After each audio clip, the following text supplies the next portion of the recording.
Hi everyone, this is Anna from hotptionbabe.com. This is August 29th, 2011, and it is a holiday week coming up here. Expecting very light volume so we could again be in these wild, crazy swings back and forth. On the screenshot, I have a chart up of the dollar index futures, and you can see that it's just been up and down, up and down, up and down in this range, up and down. And then this morning it's on the low side, which means, of course, that normally that means the equities are up, and that is the case. The next level down after where we are right now is 73. I got 73.39.9. So 7399, 73.4. Okay, and the next level under that, which I think was going to be really overdone on the downside, would be 72.94, and that would be down here, which would be way outside of the bands, and we're already oversold. No conviction on the oscillator. Take a look at the 60. I'm sure it's oversold, but I could be wrong. Let me take a quick peek. No, it looks like it's got some down room. So it must have bounced last night while I was sleeping. So yes, we could have a little bit more downside here before any significant kind of a bounce. I'm sort of surprised. The 4 hour is pretty oversold here. And you can see we've just been in this sideways relentless chop. Same with the markets, just range bound chop. You can see here we pierced through this band here. Now that could be sort of a short-term bottom, but we'll have to see what the next few candles bring. Going over to the S&Ps, I'm going to do the SPY, which is the spider of the index of the S&P 500.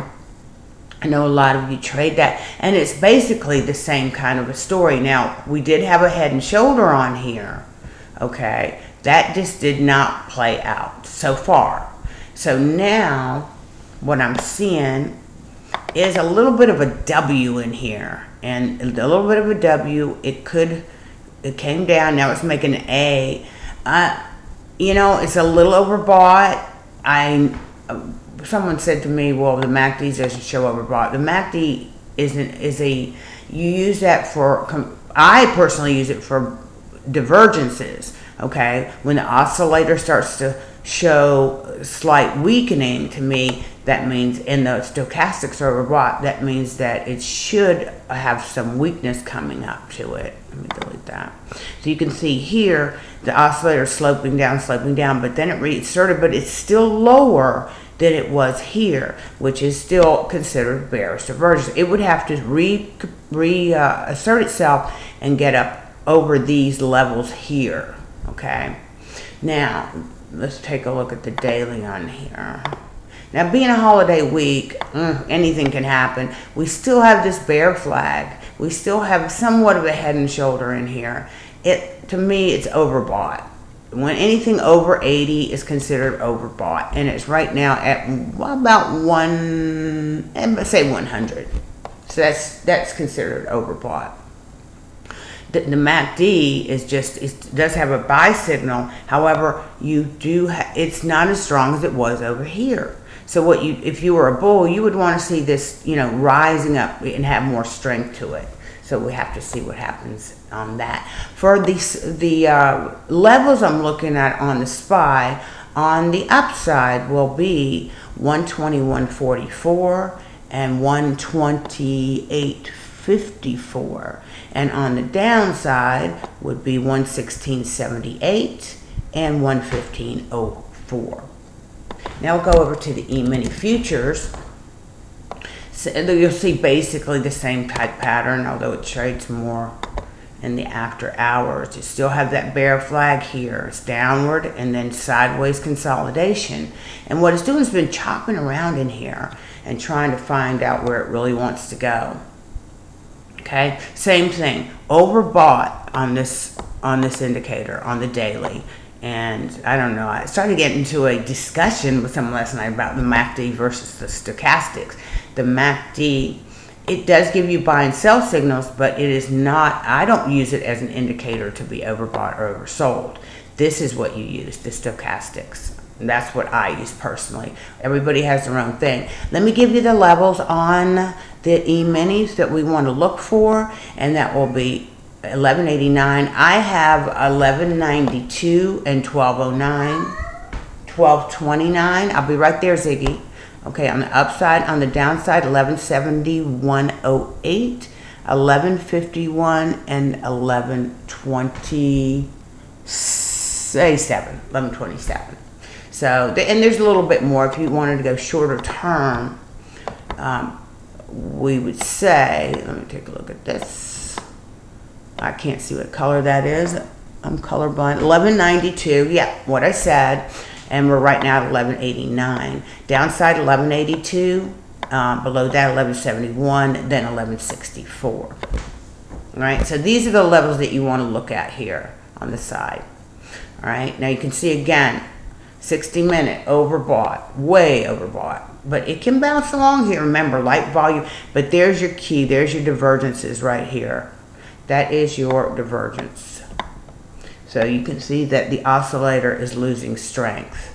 But being that it's light volume, they can chop it around for quite some time before they give it up. Now, I'm not going to make this a long, drawn-out video today because it's going to be such light volume this week. So I'm not even sure. This is like the last big vacation of the year. So a lot of people will not even be around. So I don't want to get too insane.